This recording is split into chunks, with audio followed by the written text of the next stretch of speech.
네, 안녕하십니까. 야인시대 리턴즈 김동일입니다. 네, 최장님입니다. 이게 지금 이번 주가 크리스마스인데 아직 날씨가 별로 춥지가 않습니다. 주식시장은 뭐 연말이라서 뭐 좀 산타 랠리를 기대하신 분들도 많이 계실 텐데 뭐 기다렸던 산타 정도까지는 오지 않는데 뭐 그래도 눈폭탄 맞지 않아서 뭐 다행인 정도의 시장인 것 같습니다. 일단 연말 시장이기 때문에 뭐 정리하고 준비하시는 분들 많으시겠지만 뭐 사실 연간 기준으로 봤을 때는 연말 연초 뭐 크게 의미 없기 때문에 뭐 기존에 매매하시던 대로 계속 해나가시면 될 것 같습니다. 네, 그래도 좀 색깔이 약간 좀 분명하게 나타나는 그런 업종들이 있어가지고 그나마 그쪽으로 해서 매매하신 분들은 좀 괜찮겠지만은 좀 한쪽에서는 지금 계속 소외되는 그런 종목들이 3개월에서 6개월 정도 지금 안 움직이고 있거든요. 그래서 그 분명하게 노선을 정하셔가지고 되는 쪽으로 그냥 투자를 하시는 게 저는 좋다고 보고 있습니다. 그리고 올 겨울이 춥다 그랬는데 그래도 별로 안 추운 것 같습니다. 이 합정동이 굉장히 추운데도 불구하고 올 겨울은 좀 따뜻했으면 좋을 것 같습니다. 네, 미니 강의 이제부터 시작하도록 하겠습니다.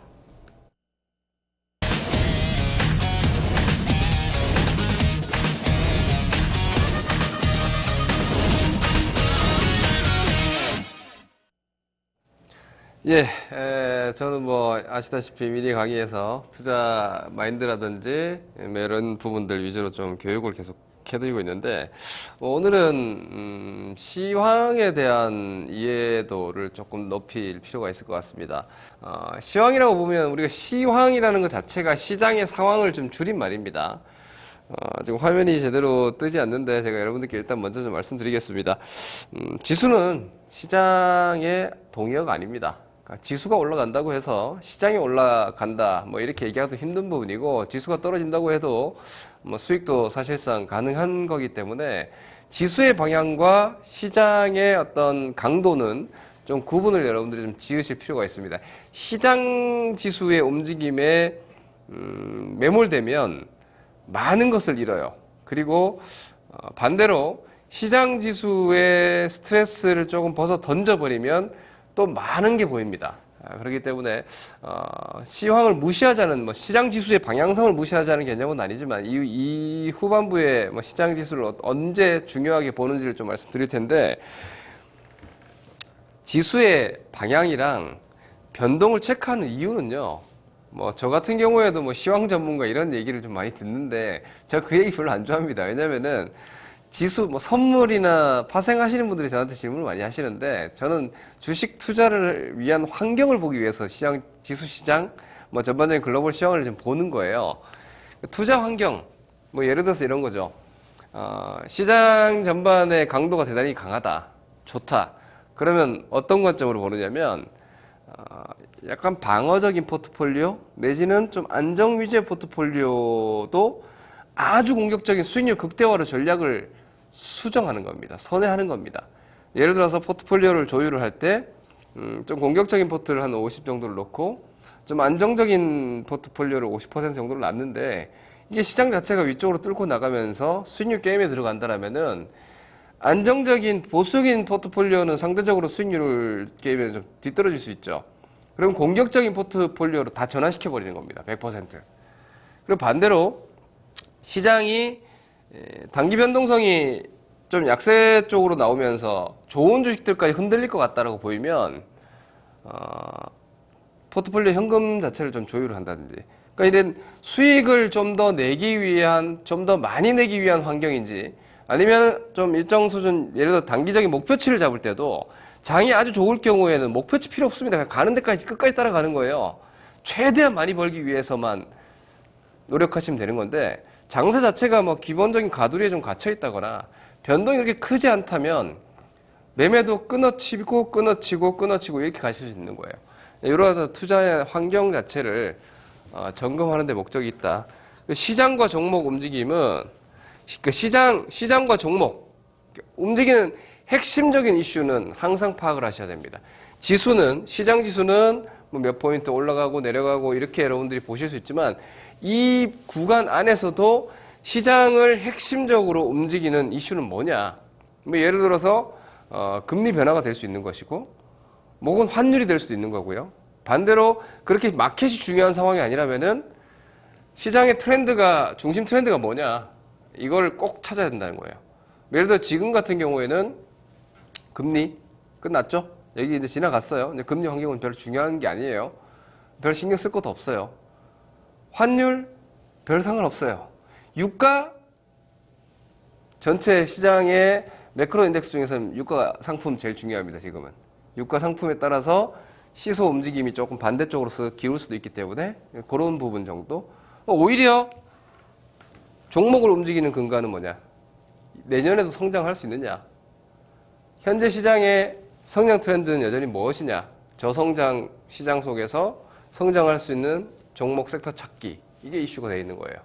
그러니까 이런 식의 중심 트렌드를 찾으셔야 되고, 수익률은 종목 등락률로 어차피 결정되기 때문에 지수가 중요치 않다는 건 아니에요. 저는 뭐 항상 지수를 보고 참고해야 된다라고 보는 사람이지만 그 시장 지수를 보는 이유도 어차피 더 좋은 종목을 찾아야 하고 포트폴리오를 시장에 맞게 설정하고 방어적으로 갈 것이냐, 공격적으로 갈 것이냐, 혹은 좀 짧게 갈 것이냐, 길게 갈 것이냐, 이런 걸 결정하기 위해서 시장을 보는 거다. 이렇게 이해하시면 됩니다. 자, 대표적으로 현재 시장의 큰 변화를 한 가지 좀 기준점으로 잡아서 보여드리겠습니다.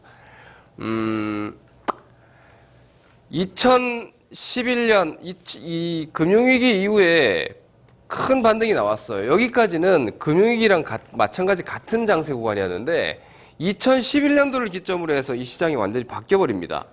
2011년 기점으로 장세의 성격 자체가 바뀌어버립니다. 그 이전 시장은 고성장, 고변동의 경기 구간입니다. 경기가 화끈하게 좋았다가 금융위기로 완전한 내리막을 탔다가 또다시 경기 부양 쪽으로 시장이 급등을 하죠. 이 구간은 시황 보면서 매매하면 되는 구간이에요.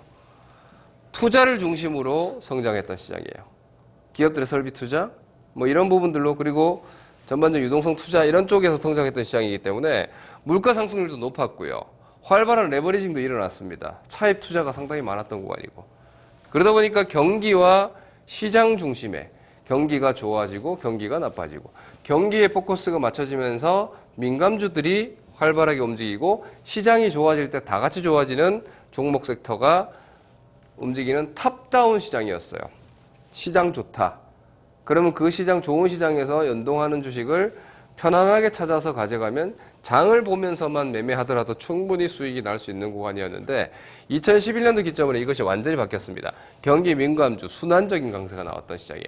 근데 이 시점, 2011년 시점 이후로 지금 현재까지도 바뀌어 있는 상황은 저성장, 저변동. 경기의 변동성 자체가 크지 않은 상태에서 기본적으로 성장률 자체가 낮아진 상태에서 고착되어 버리다 보니까 소비 위주의 성장이 만들어졌어요. 그러니까 투자 위주가 아니라 소비 위주로 갔기 때문에 우리나라 같은 경우는 대표적으로 수출, 즉 성장, 투자에서 민감한 나라예요.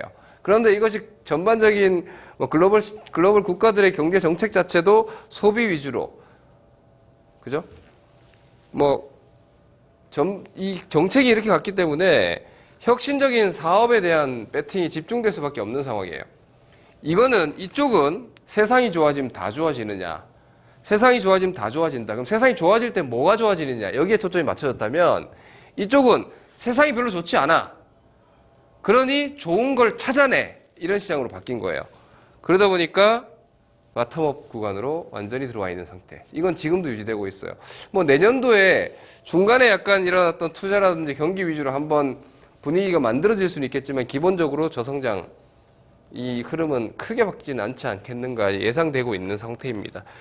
디플레이션, 디레버리징, 이건 지금도 마찬가지 현상이죠. 그러니까 인플레이션과 레버리지 구간에서는요, 설비 투자라든지 이런 사이클을 타는 주식들이 좋아요. 그런데 기본적인 디플레이션, 디레버리징 구간에서는 지금도 많이 보시다시피 부채 감축들 해나가고 있고, 왜냐하면 디레버리징 상황에 놓여있고 디플레이션 상황에 놓여있기 때문에 부채가 많고 비용이 많은 회사들의 기업들의 상황은 크게 좋아지기 어렵다는 거예요. 투자 위주로 가고 성장 위주로 갈 경우에는 레버리지 비율이 높은 기업이 성과를 크게 냅니다. 과거 에스텍스 그룹이라든 두산 그룹들이 이 호경기에 잘 나갔던 이유가 바로 그거죠. 근데 지금은 오히려 그런 쪽이 가장 힘든 구간이에요. 그러다 보니까 내수 음식료라든지 보수적인 경영을 하는 기업들의 주가가 좋은 시대 상황이 돼 있는 거예요. 구조적인 성장주, 그러니까 이런 어떤 혁신적인 비즈니스를 하는 성장주들의 차별적인 장세가 계속 유지되고 있고, 앞으로도 이 부분은 뭐 예를 들어서 화장품 갔다가 제약 바이오 갔다가 지금도 전기차 가죠. 내년에 또 뭔가가 나올 거예요. 그런 쪽이 계속해서 주도주가 되는 시장이고, 수익률이 상대적으로 훨씬 더 월등히 많이 나오는 시장은 그 기본 구조는 계속 유지된다. 자, 그러면 그런 시장의 큰 성격의 어떤 변화를 우선 체크했다면, 그럼 지수의 어떤 단기적인 섹터별 등락 구조 구간에서 어떻게 보느냐? 예를 들어서 올해 시장이 상반기에 시장이 위쪽으로 상당히 붐업이 됐죠. 이때는 수익률 극대화를 위한 조치를 하는 거예요. 계좌에서. 예를 들어서 이런 거예요. 여러분들이 이거 하나만 꼭 기억을 해두세요. 시장이 위로 갈 때, 그러니까 장세 전반이 위로 갈 때는요, 그걸 확인하는 건 쉬워요. 왜? 어제도 올라가네? 오늘도 올라가네? 내일도 올라가네? 지난주도 올라갔는데 이번주도 올라가네? 기다리는 조정은 나오질 않네. 그럼 그냥 기본적으로 강세장이라고 생각을 하세요. 그리고 제반 이평들 다 올라가고, 막 시장이 뭔가 흥분해 있고, 막 좋아서 막 날뛰고 있다. 그건 강세장이에요. 시장 지수를 보더라도 고점들이 막 높아진다, 계속. 그런데 그 중에서 내 주식이 안 올라가는 게 있다. 쳐내버려야 됩니다. 그때는 벌 수 있는 시장이고 벌기 쉬운 시장이라는 얘기인데, 그런데도 못 올라오는 주식은 과감하게 다 잘라버려야 돼요. 그리고 가는 주식을 따라가도 되는 장이 여기예요. 따라가도 되는 장이. 그러지 못하면 여기서 수익 못 내면요, 이렇게 빠질 때는 못 올라간 주식 같이 다 빠져버립니다. 그래서 시장은 이제 그런 것들 위해서 시장의 변동이나 방향을 파악하는 거예요. 칠 때는 같이 가주느냐, 내 계좌가. 내 주식이 같이 가주느냐를 점검을 하다, 그것만 하시면 돼요. 그리고 조금 더 이제 수준이 되는 분들은 뭐가 더 강하냐를 찾아가는 거죠. 수익률 1등을 위해서 달리는 거예요. 왜? 벌 수 있는 시장이고 쉽게 벌 수 있는 장이니까 중간은 아무나 한단 말이에요. 1등주 찾기로 이럴 구간에선 집중하시는 거고, 그리고 이렇게 가다가 장이 뭔가 좀 이상하다. 그리고 이게 무너지면 한 방에 다 무너질 것 같다. 그럴 때는 말 그대로 현금 관리를 하는 거예요. 뭐 기억들 하시겠지만 여기서부터 저는 계속 보수적 의견 드렸었죠. 폭죽 터뜨렸다. 파티가 한번 끝났기 때문에 소위 얘기해서 깽판을 한번 쳐야 된다. 그래야지 밑에서 다시 시작한다. 여기는 이렇게 이 정도의 변동이 나오면요, 좋은 주식, 안 좋은 주식 다 빠집니다. 그때는 종목이 중요한 게 아니라 이렇게 변동이 큰 시장에서는 시장이 중요해요. 그러니까 이런 구간은 시장에 집중하시는 거예요. 그리고 이제 정점이다. 여기서부터 다시 종목을 찾는 거죠. 왜? 이거저거 다 빠졌으니까 고르기 얼마나 좋아요. 그때 주도주로 골라가지고 그때부터는 이런 구간 변동 신경 안 쓰셔도 됩니다. 시장과 여기서 왔다 갔다 하는데 이거 뭐 지수 시장 신경 쓸 필요가 없어요. 요즘 제가 맨날 의견 마켓 5부터 해서 업다운 의견 계속 드릴 때 시장 걱정 말고 그냥 종목만 보시라고 말씀드리는 거예요. 이런 걸 피하기 위해서 시장을 보는 거예요. 그리고 이런 장인지 파악하기 위해서 포트를 빨리 짜야 되니까 그렇게 보시면 된다. 일단 경기 뭐 성장 이런 거에 대해서 고민들 되게 많이 하시는데 간단하게 말씀드릴게요. 어차피 성장이에요. 어차피 주식시장에서 뭐 1년 이상 보시는 분들의 경우에는 얘기가 좀 달라요. 편안하게 뭐 나는 매매 실력도 없고 분석력도 없고 대응도 잘 안 된다. 그런 분들은 그냥 안전한 것들 깔아가지고 1년, 2년 뭐 편안한 예금 이상의 어떤 20, 30% 수익률 추구하시면 되는데, 그에 대해서 적극적으로 참여하시는 분들은요, 어차피 성장이에요. 경기 민감주는 경기와 밀접한 주식이죠. 그죠? 이것도 경기가 좋아지면은 민감주가 좋아진단 말이에요. 성장주는 뭐예요, 보통? 경기와 무관하게 시대 변화, 혁신적인 비즈니스 이쪽으로 간단 말이에요. 좋아진다라는 개념 자체는 성장한다는 개념이잖아요. 그러면 어차피 경기 민감주도 경기 좋아질 때 경기 민감주는 성장주가 돼버리는 거죠. 가치주, 싸다. 맞아요. 싼 거 그냥 놔두면 결국은 벌어요. 그런데 그 싼 주식도 사실은 좋아져야지 올라온다는 얘기죠. 그러니까 가치주를 좋아지기 전에 쌀 때 살려고 하면 좋을 때 살 수가 없어요. 좋으면 싸지 않으니까. 그러니까 안 좋을 때 사는 거죠. 그럼 외로워요. 그럼 그건 언제 올라오느냐? 좋아져야 올라오겠죠. 그것도 결국은 성장이에요. 사실 주식시장에서 수익을 만들어주는 건 기본적으로 성장이라고 보셔야 돼요. 하지만 타이밍을 포착하는 게 어려운 분들은 안 좋을 때 밑에서 사시는 거죠. 이런 어떤 기준들을 좀 명확하게 하셔야지 우왕좌왕 안 하세요. 우왕좌왕. 요 어떤 시장에 대한 상황, 그리고 가치 성장에 대한 기준, 이 부분들 오늘 계기로 좀 명확하게 하시기 바랍니다.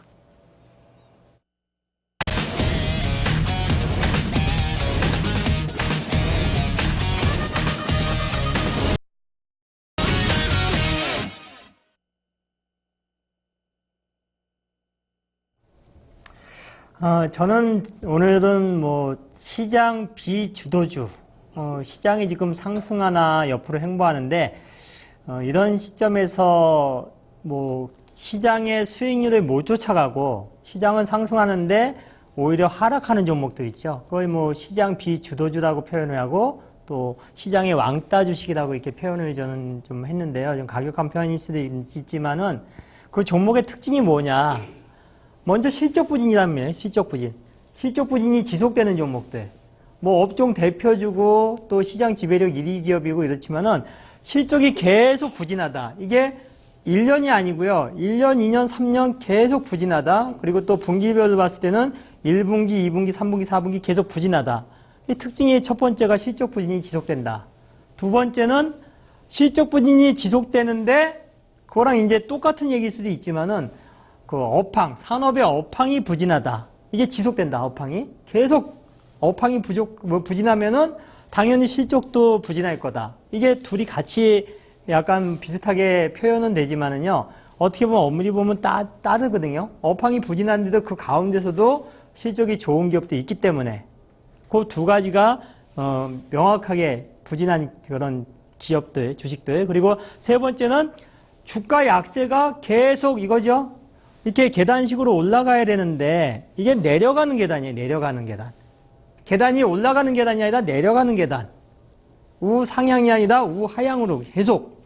고점은 낮아지고 저점은 계속 낮아지는 그런 주가 약세가 지속된다. 그리고 네 번째는 수급이 악화되고 있다. 시장에서 그래도 가장 힘이 세고 시장을 이끌어 나갈 수 있는 주체는 외국인과 기관인데 외국인과 기관은 계속 매도입니다. 조금 사주는 척 하다가 또 매도. 주가가 하락해도 매도, 올라가도 매도. 상승과 하락해도 다 매도입니다. 그 구간에서 개인 투자가들은 주가가 하락하면은 이거 많이 빠졌어. 1년 전에 얼마였던 가격이 지금은 얼마야? 10만 원이었던 가격이 5만 원 됐어. 이제 싼 거야. 이제 사야 돼. 그러면서 계속 기관들 외국인들이 매도하는 물량을 다 매수도 받아주고 있거든요. 이 네 가지 그런 특징이 있다고 볼 수가 있겠습니다. 그래서 첫 번째 종목이 현대중공업입니다. 현대중공업. 현대중공업 같은 경우 2011년도 4월 달에 55만 원 정도 그 전에 55만 원 고점 찍고 두 번의 고점을 찍고 나서 지금 보시면은 첫 번째 고점, 두 번째 고점, 세 번째 고점 이렇게 보시면은 내려가는 계단이에요. 완전히. 이게 지금 내려가는 계단이 올라가는 계단입니까? 주식은 상승해야 되는데 왜 내려가는 그런 주식을 사냔 말이에요. 그리고 저점 부근에서 계속 지금 쌍바닥 패턴을 만들고 있지만은 제가 선을 하나 딱 긋게요. 이 고점과 고점을 마주치는 선을 딱 그으면은 요 정도 나오거든요. 14만 원. 14만 원이 돌파돼서 안착되기 전까지는 계속 현대중공업은 내려가는 흐름이 계속 지속될 것 같습니다. 첫 번째 뭐라 그랬죠? 실적이 안 좋다. 자, 현대중공업 연간 실적 추이 보시면은 2012년도, 13년도, 14년도, 15년도 빨간색이 뭐죠? 주가 상승하는 게 아닙니다. 이거는요. 실적이니까 적자라는 얘기예요. 영업 적자가 3조 원씩 나고 또 2015년도 전망도 1조 원 정도 적자가 났습니다. 가장 많이 날 때도 2012년도 2조 원 영업이익이 났던 기업이 2014년도 3조 원, 2015년도 1조 원이 났는데 앞으로 좋아지면 얼마나 좋아지겠느냐. 그렇죠? 기관 외국인들이 다 매도했는지 안 됐는지 볼까요? 자, 개인들만 매수하고 있습니다. 개인들만.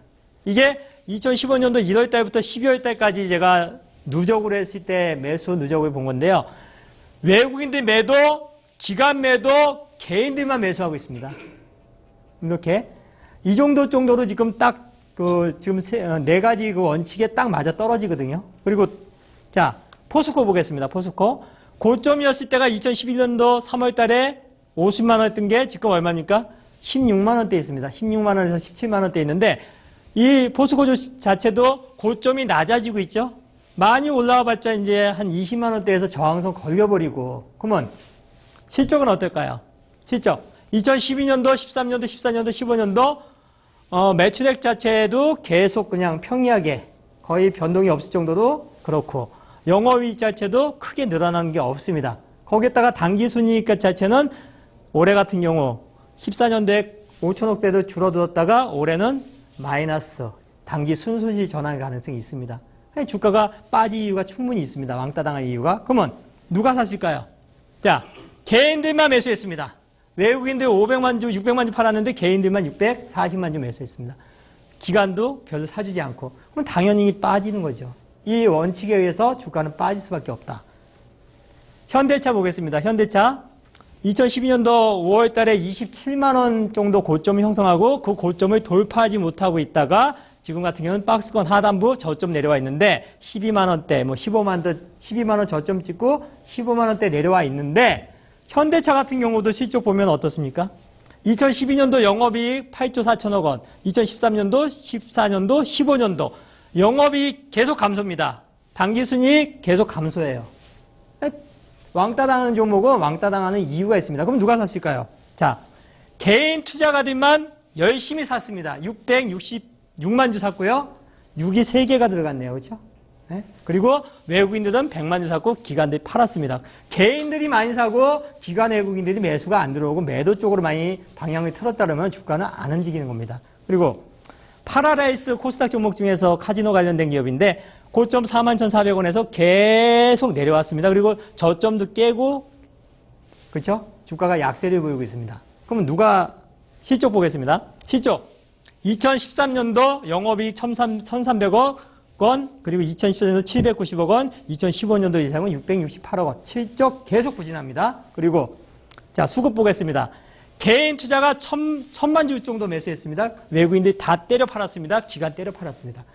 왕따 주식은 공통점을 갖고 있다. 이렇게 볼 수가 있겠고요.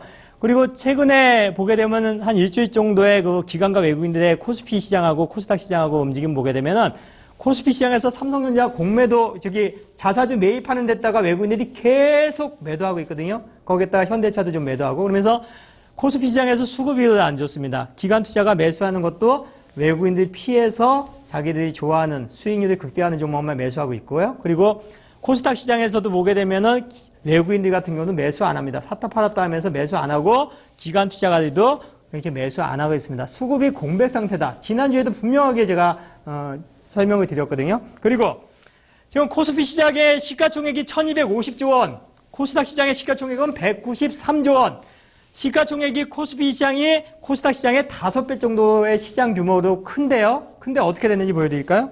자, 업종 대표주 오늘 정확하게 삼성전자 시가총액 187조 원, 거래대금 2,300억 원 정도, 그리고 현대차 시가총액이 34조 원, 거래대금이 680억 원. 자, 안내비 시가총액이 7,700억 원인데 거래대금은 3,400억 원. 말도 안 되는 시장 지금 분위기가 연출되고 있습니다. 그리고 뭐 안랩하고 써니전자도 시가총액이 뭐 2, 3천억밖에 안 되는데 거래대금은 2, 3천억 정도가 되는 그런 시장이 지금 움직이고 있습니다. 그래서 지금은 왕따 주식 뭐 다 좋습니다. 그런 종목들. 근데 시장의 기관과 외국인의 시장 수급 공백 현상이 나타나면서 어떻게 하겠어요? 그죠? 수익을 내려는 투자자들이 강하게 상승하는 수급 쪽으로 다 몰려버리기 때문에 이런 사태가 지금 발생하는 것 같습니다. 그리고 업종 대표 써니전자 같은 경우도 시가총액이 1,800억 원인데 거래대금은 2,600억 원 정도. 그리고 신규 상장주 같은 경우 시가총액이 3,000억인데 오늘 거래대금이 1,400억 원 정도가 발생을 했습니다. 그래서 최근에 시장이 강한 업종이 어떤 거냐? 전기차 업종, 그리고 OLED 일부, 그리고 신규 상장주 이쪽으로 수익 극대화하는 그런 투기적인 매수세가 조금 붙었고요. 그리고 전기차나 OLED 신규 상장주 이런 것도 어떻게 보면은 또 시장의 분위기거든요. 무시할 수 없는 시장의 분위기고 이쪽으로 수급이 몰린다는 얘기는 뭐죠? 모든 수익에 갈급하고 손실 많이 나는 투자들이 모일 수밖에 없기 때문에 이쪽도 계속 관심을 가져야 되겠다 이렇게 볼 수가 있습니다. 자, 저희는 종목 진단 차로 들어가겠습니다.